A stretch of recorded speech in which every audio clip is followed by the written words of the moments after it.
Terry, are you still in your room?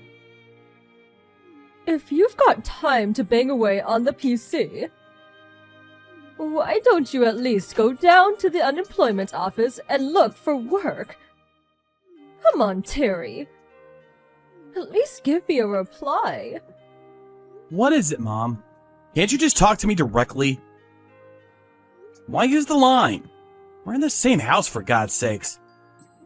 I'm using line because you get upset when I knock on your door. I thought you'd appreciate the gesture. To be honest, I wish you would just stop messaging me with useless comments. Besides, I'm really busy with this deadline. I need to focus on this. Deadline? For what? Probably something about a game event, right? No, nothing like that. I can't believe you. You quit your job all of a sudden without a word, and since then you're stuck in your room. I thought I explained it all to you 100 times. While working, I won an award for the book I wrote. And now I'm working on a new novel. I've come far enough that I'm confident I can make a living as a novelist. I got so busy with the writing that I made the decision to resign and put my full effort into writing. I showed you the book that I published, right? Yes, but the name on it was different. That's just a pseudonym. Pen name. Yes, well, you certainly got an imagination. But you really shouldn't perceive your hobby as actual work. As I said, it was a hobby before, but now it's work. How many times do I have to keep repeating myself? And as proof of that, after I resigned, I never once missed paying my fair share of the expenses. You're probably just taking it out on your retirement pay. So, you had better get a real job before all that runs dry. That's why I keep... I don't want to hear any more of your excuses. Yeah, right. Like I said, I have a deadline. Leave me alone. I really need to focus. I'll give you a time limit of 1 month. If you don't listen, well, I have some ideas of my own.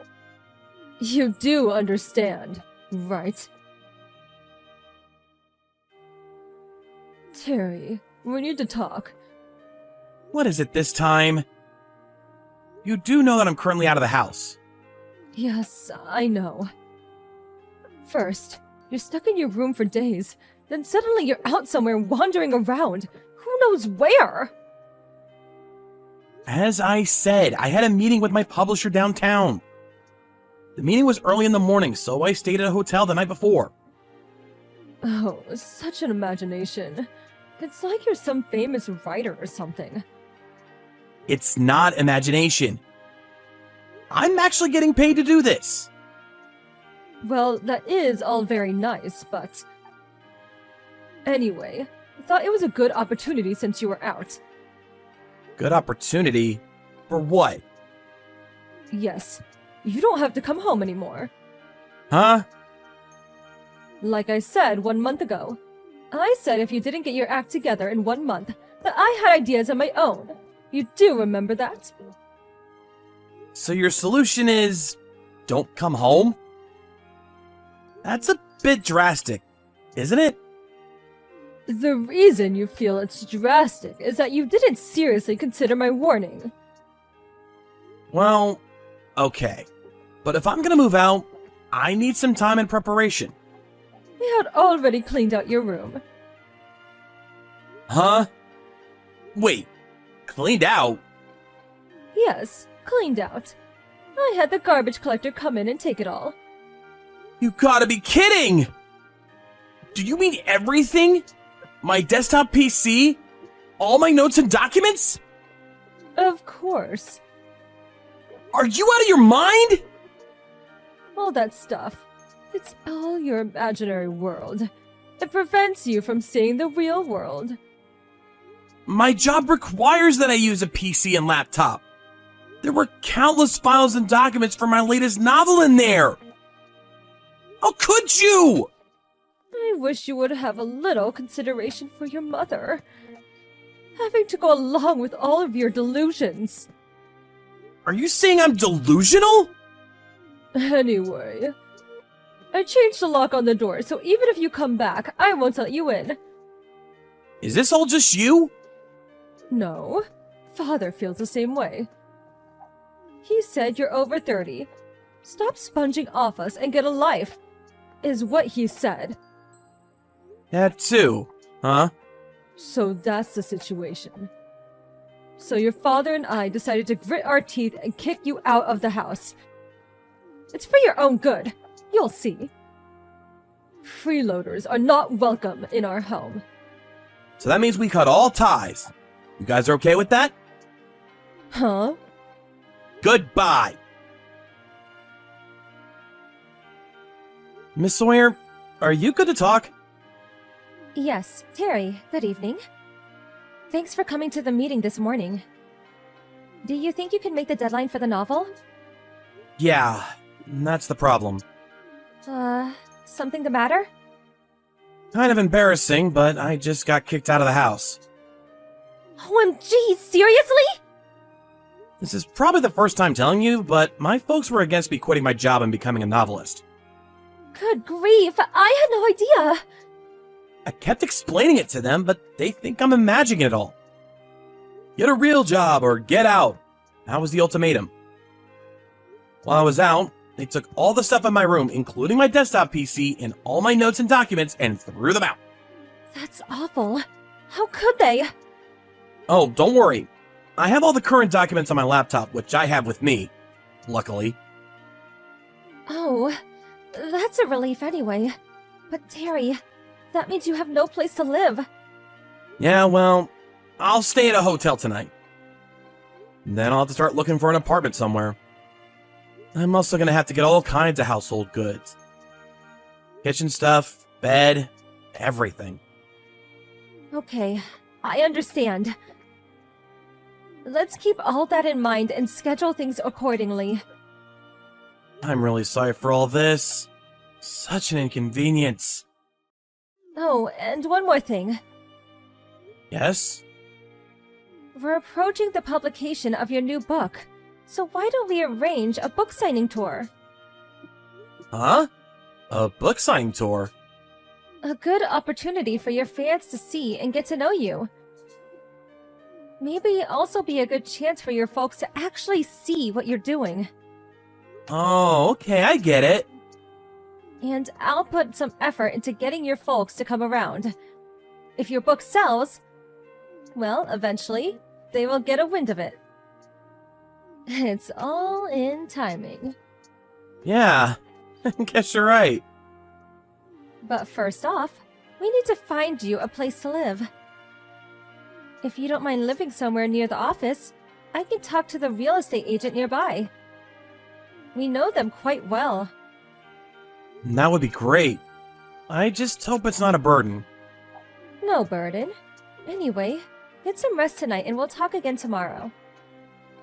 Yes, thank you so much. Terry, it's been a while. Who may I ask is this? It's me, your mother. Yeah, what do you want? What do I want? Nice way to greet your mother. We haven't heard from you in a while, so we were worried. How are you? Are you eating properly? You kicked me out without warning, and now you're worried if I'm eating properly? We had to do it. I hope you understand. But it was for the better. Better for what? It was painful for us, but I think we made the right decision. Huh? So, you really did become a novelist. Where'd you hear about it? My neighbor, Mrs. Jameson, she told me. Apparently her son is a big fan of yours. Oh yeah, I remember he was there last month at my book signing. Yes, that's it! I was so shocked when I heard. You really did well. I'm so proud of you. I suppose my decision to kick you out of the house and then forcing you to make it on your own really did wonders. What are you blabbering about? I decided to become a novelist 3 years ago. Huh? 3 years ago? But you were still working at that company then. I was working and also working on my novel. And my writing gradually gained momentum, and I even won an award. So I figured I could make a living as a novelist, and so I resigned and started doing it full time. Oh, really? I had no idea. Why didn't you just say so? I told you 1,000,000 times! You told me I was delusional. You just wouldn't believe me. Really? Did I say that? Anyway, now that you're a well-known novelist, I have no complaints. You guys kicked me out right when I was starting to really take off. Oh, yes. When do you plan to come back here? Huh?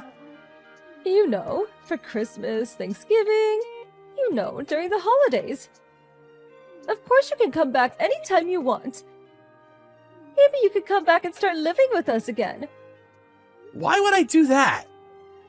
Why not?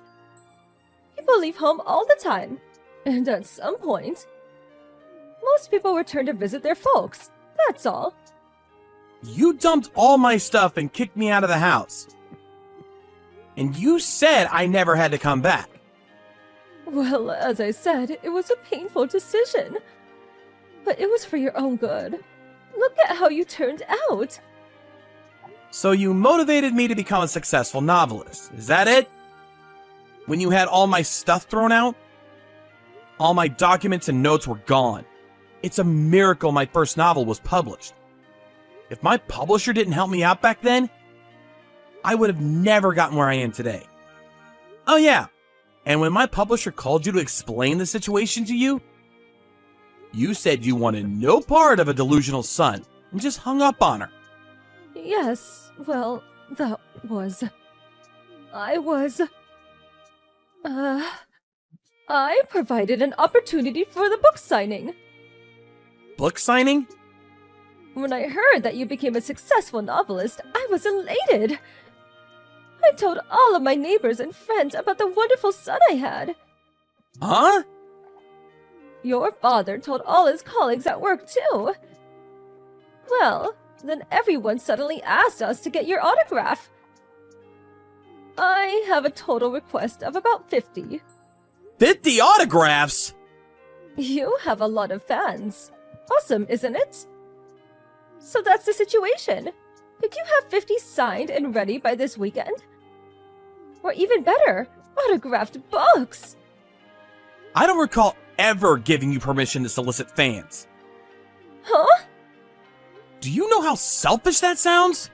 But it's only 50 autographs! Pretty easy to do in one sitting.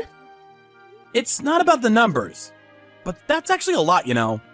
Besides, my publisher advised me against sending out autographs at random. It devalues my name. But, you know, it's a request from your family. Family? You never even listened to me, or much less believed in me. Treated me as if I were a burden on the family. Well, as I said, it was painful. On top of that, you threw my stuff out without a second thought. Family? I finally thought you believed in me. And you go out and blab as if I was your precious son. Gather requests for my autograph? And you call yourself my family? Give me a frickin' break! Terry, son... Please, don't call me family or your son only when it suits you. But I already told everyone I would get your autograph. Just tell them I refused. Huh? Just tell everyone that you never believed that I would amount to anything. Threw all my stuff out in the trash. And that you kicked me out of the house. I can't say that. Anyway, that's all I gotta say. Please, don't contact me again. After that, my folks continued to contact me relentlessly. I blocked them online right away. I also plan to change my smartphone pretty soon. I heard they also tried to contact my publishers, but as they were aware of the situation, they handled it accordingly. I thought that was the end of it, but apparently my mom falsified my autograph and distributed it to her friends saying it was genuine. Eventually, people found out it was fake, which led to them learning about how they treated me. I later heard from my grandma that all the relatives gave my folks a severe dressing down for how they treated me. My dad couldn't hack all the whispering and rumors at the office and eventually quit out of frustration. I wonder how he's doing now. But I completely cut ties with him, and I plan to focus on my work from now on.